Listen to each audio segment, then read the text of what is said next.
The morning Walter Briggs decided to bring the violin to the auction, he almost didn't.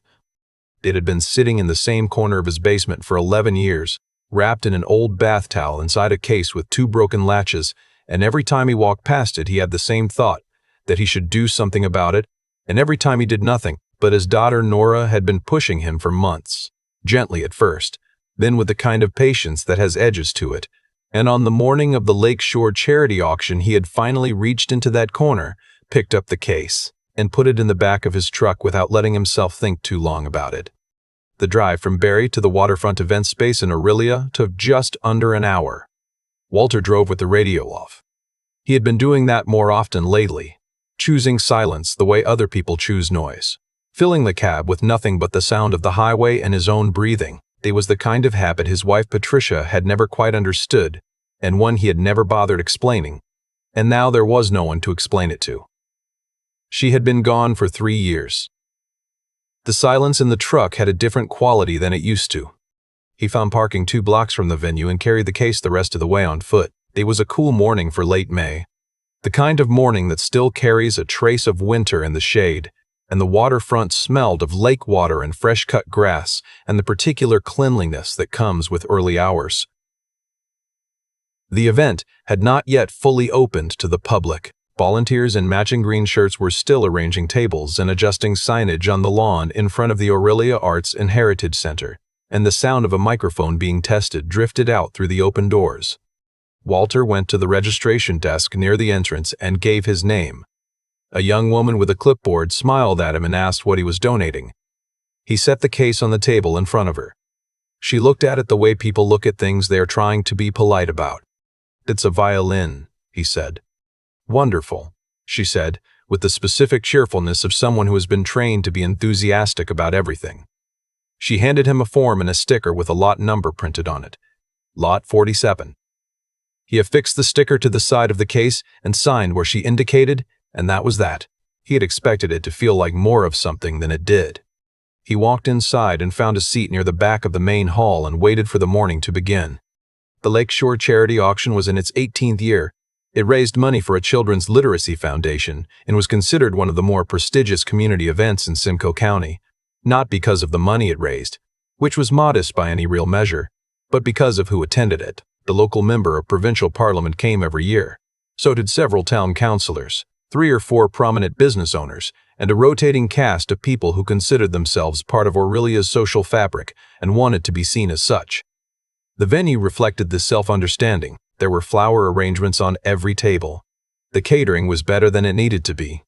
The auction director was a man named Clifford Reese. Walter had not known his name before that morning. He learned it from the program a volunteer handed him at the door, where Reese was listed under event leadership, with a small photograph and a brief biography noting his background in corporate event management and his role as director of the auction for the past 4 years. In a photograph, he was smiling with the ease of a man who has been told his smile is an asset.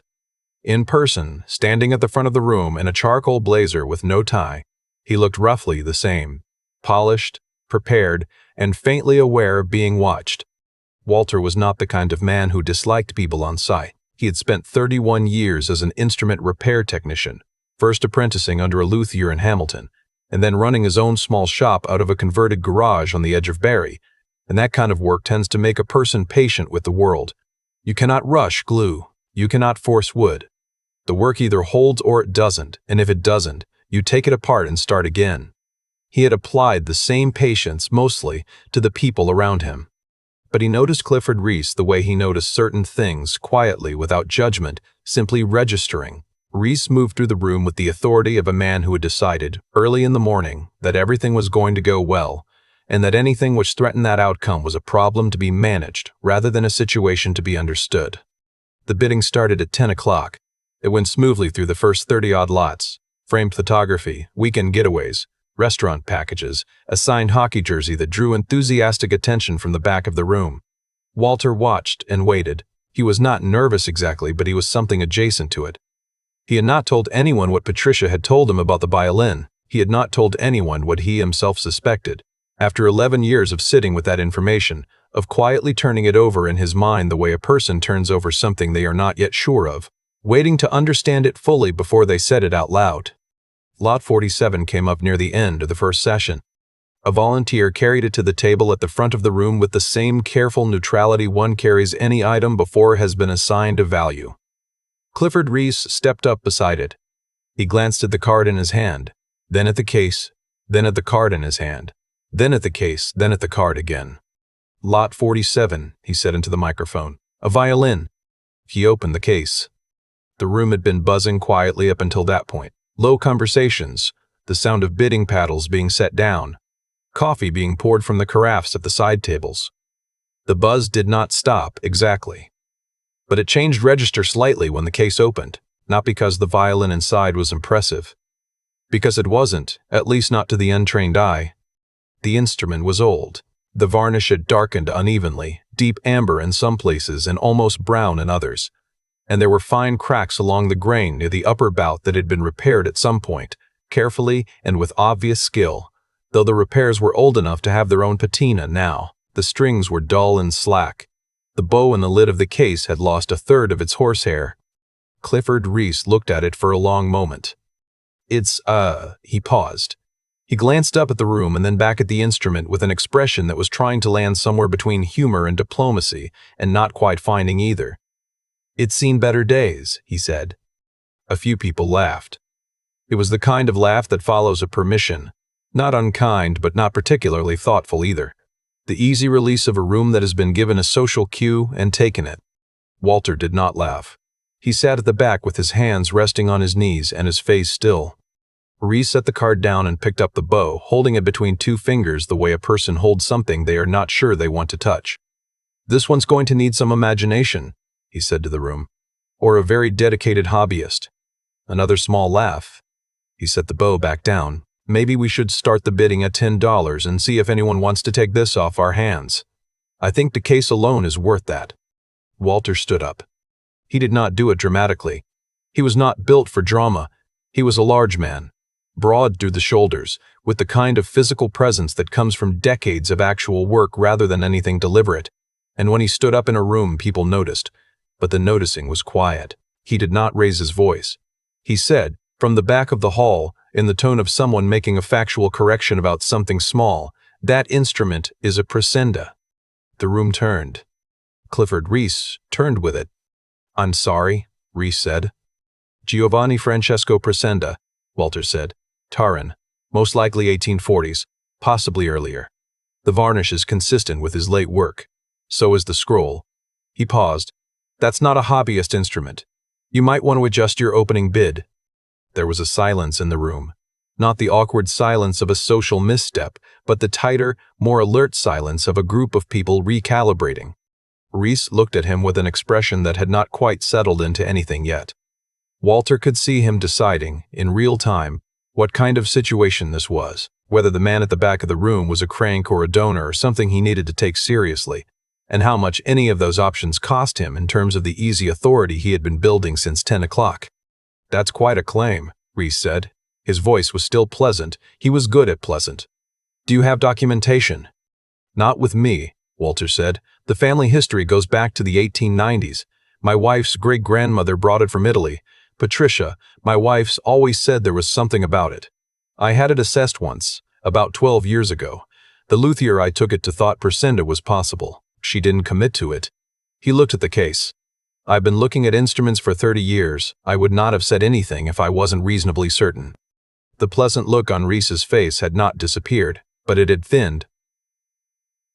Right, he said. Well, without documentation, I think we'll proceed. Clifford. The voice came from the far side of the room. It belonged to a woman named Annette Beauregard, and Walter did not know her name yet. He would learn it only later. But what he registered immediately was the quality of the voice. The kind of calm that has authority built into it rather than asserted over it. She was somewhere in her late 60s, with silver hair cut short, and she was sitting at one of the front tables with the posture of someone who has spent a great deal of time being worth listening to. Let me see it, she said. Reese looked at her. Something in his expression shifted, a micro-adjustment, a recalibration. Annette, I don't think we need to. Let me see it, please. She stood and walked to the front table. Reese stepped back slightly, not dramatically, just enough. She looked at the instrument for a long time without touching it. Then she produced a pair of reading glasses from her jacket pocket, put them on, and leaned in close to look through the fuse holes. Then she looked at the scroll. Then the varnish along the ribs. The room was completely quiet. Walter, watching from the back, felt something release in his chest. Not quite relief. Not quite anything he had a name for. It was the feeling of having said a true thing out loud and then having to wait to find out whether the world was going to agree with you. Annette Beauregard straightened up. She took off her reading glasses. She looked at Clifford Reese. "This instrument needs to go to a specialist before any number goes on it," she said, "possibly more than one." She looked toward the back of the room, toward Walter. "I am not an authentication expert. I work in museum acquisitions, have for 30 years. I can't tell you with certainty what this is. What I can tell you is that I would not put a joke opening bid on it." She paused. Not even close. Clifford Reese's face had arrived at an expression that was not pleasant anymore. It was the carefully neutral expression of a man who has made an error in a room full of witnesses and is deciding whether to acknowledge it or absorb it quietly and move on. He chose the second option. He cleared his throat. He said, to the room in general with the tone of a man resuming command of a situation, "Right. We'll table this lot pending further review. Thank you for flagging that." He looked briefly at Walter. He did not quite make full eye contact. Walter sat back down. The auction moved on to lot 48. The buzz in the room was different now. Lower, more concentrated. The particular social energy of a group of people who have just watched someone be wrong about something in front of everyone and are quietly deciding how to feel about it. At the break, 3 separate people came to find Walter near the coffee station. A man who identified himself as a retired music teacher from Midland. A woman who said her father had owned a Presenda and asked Walter if he was sure, and a young reporter from the local paper who was covering the event and wanted to know if he would be willing to speak on record. Walter spoke with each of them in turn, briefly and directly, the way he did everything. He was not a man who enjoyed attention. He had not stood up in that room to create a scene, or to embarrass anyone, or to have his moment. He had stood up because 31 years of working with instruments had made him constitutionally unable to sit quietly while a piece of serious craftsmanship was being auctioned off as a curiosity. Clifford Reese did not approach him during the break. The specialist came 2 weeks later. Her name was Dr. Petra Vos.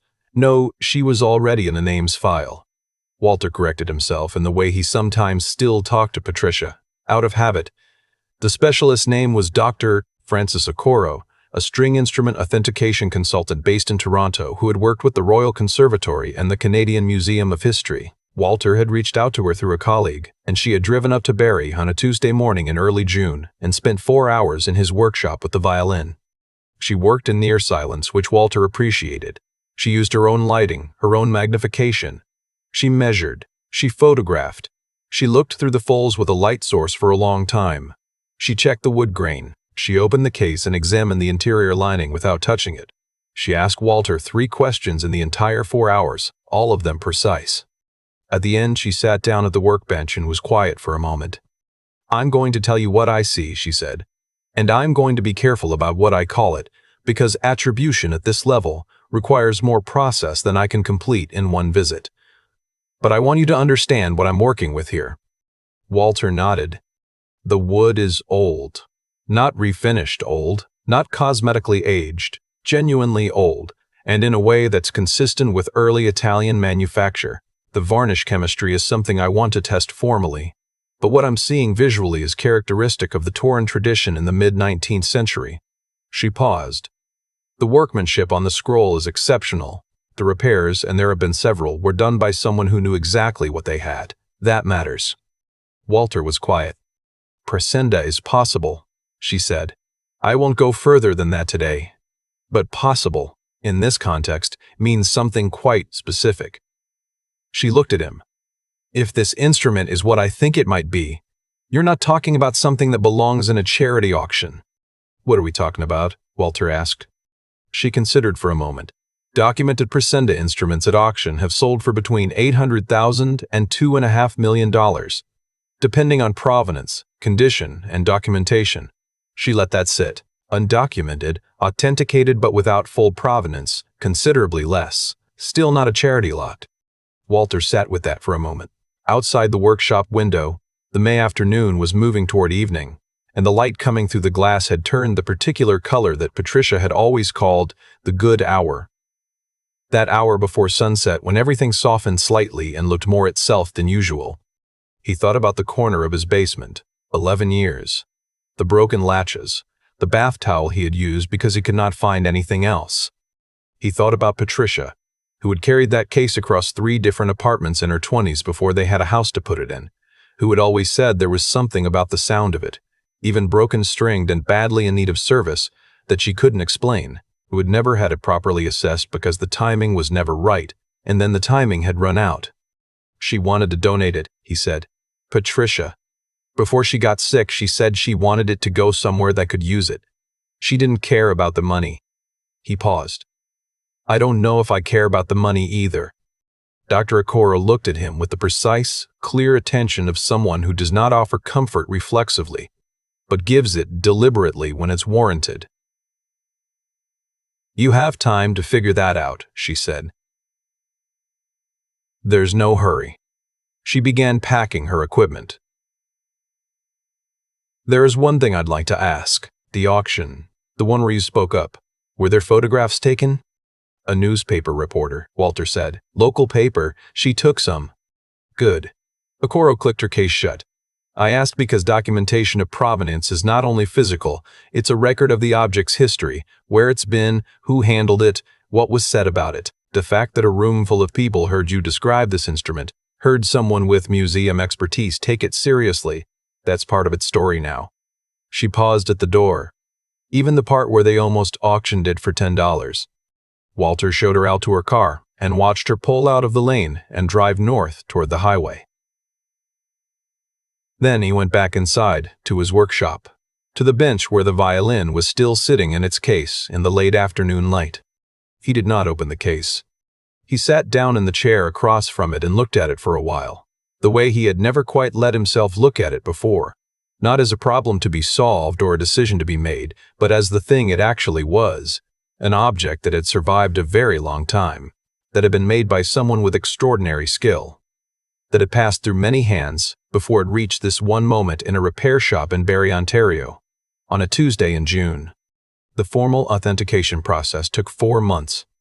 Dr. Okoro brought in 2 additional specialists, one from McGill University's Schulich School of Music and one from a private authentication firm in London that had worked with major European auction houses. The family documentation that Walter had been able to locate, with Nora's help, letters, a photograph from the 1920s, a mention in an Italian estate record that Nora had tracked down through a genealogical service, was enough to establish the instrument's arrival in Canada and its passage through Patricia's family.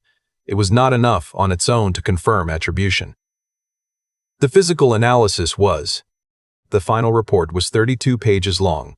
Walter read it 3 times. The conclusion was careful and thorough and used language that had been designed for precision rather than drama. But the core of it was clear. The instrument was a Giovanni Francesco Prasenda, circa 1843, in condition consistent with its age and history, with repairs indicating it had at some point been in the care of a knowledgeable conservator, possibly in the mid-20th century. Estimated value, pending auction and market conditions, between $1.2 and $1.8 million. Nora cried when he told her. Walter did not, though he sat with the phone in his hand for a long time after she hung up, looking out the workshop window at the yard in the September dusk, feeling something that he could not fully name, a kind of weight and weightlessness at the same time, the sensation of understanding something that had been true all along and had only now become visible. He called a lawyer in Barrie. He called Dr. Okoro. He called the contact she had given him at a major auction house in Toronto that handled fine instruments. He made each call in order, calmly, and took notes as he went, and when he was done he made himself a cup of tea and sat at the kitchen table and thought about what Patricia had said, not once, but several times across the years, in the specific tone she used when she knew something but couldn't prove it. There's something about that violin. The auction house handled the sale the following spring. The final hammer price was $1,480,000. Walter had decided, after a long conversation with Nora and a longer conversation with himself, to do what Patricia had always intended, not all of it. That would have been a different kind of carelessness, he thought, The carelessness of a person performing generosity rather than practicing it. But a meaningful portion of it. He set aside enough for Nora, and enough for himself to live without worry for whatever years he had left. And he directed the rest, just over $900,000, to a fund in Patricia's name, administered through a community foundation for music education in rural Ontario communities. He had been surprised by how clear the decision felt once he had made it. He had expected it to be complicated. The newspaper in Orillia ran a follow-up story. A larger outlet picked it up. Walter declined all but one interview request, gave a brief and factual account of events to a reporter from the CBC who seemed genuinely interested rather than simply looking for a frame, and then returned to the quiet of his shop and his work and his early mornings. He did not know what happened to Clifford Reese professionally. He did not try to find out. He assumed the man had continued doing what he did, and that the morning of the Lakeshore auction had cost him something, not his livelihood probably, but a certain ease, a certain assumption about how well he read rooms and objects and people. Walter hoped it had cost him that. He thought that kind of loss was probably useful. He was not bitter about it. He had not been particularly bitter about much in his life, and he saw no reason to start now. On the last day of September, he drove out to the lake in the late afternoon to a spot on the eastern shore of Lake Simcoe where he and Patricia used to sit in the good weather, and he brought a thermos of tea and a folding chair and stayed until the light went. It was a habit he had started the autumn after she died and had kept every year since. The water was flat and very clear, and the trees along the opposite shore had gone the particular red gold of a Canadian October that always looked, to Walter, like something that had been arranged deliberately, too good to be accidental, too consistent to be explained.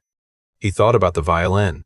He thought about the room full of people and the sound of easy laughter, and the moment he had stood up without quite planning to, he thought about 31 years of understanding how things were made and what they were worth, and how patient you had to be to know the difference between what something looked like and what it actually was. The tea went cold before he finished it, but he sat until the last light had left the water, and then he folded his chair and walked back to his truck and drove home through the dark, quiet in the way he had learned to be quiet. Not empty, just still. I keep thinking about that bath towel.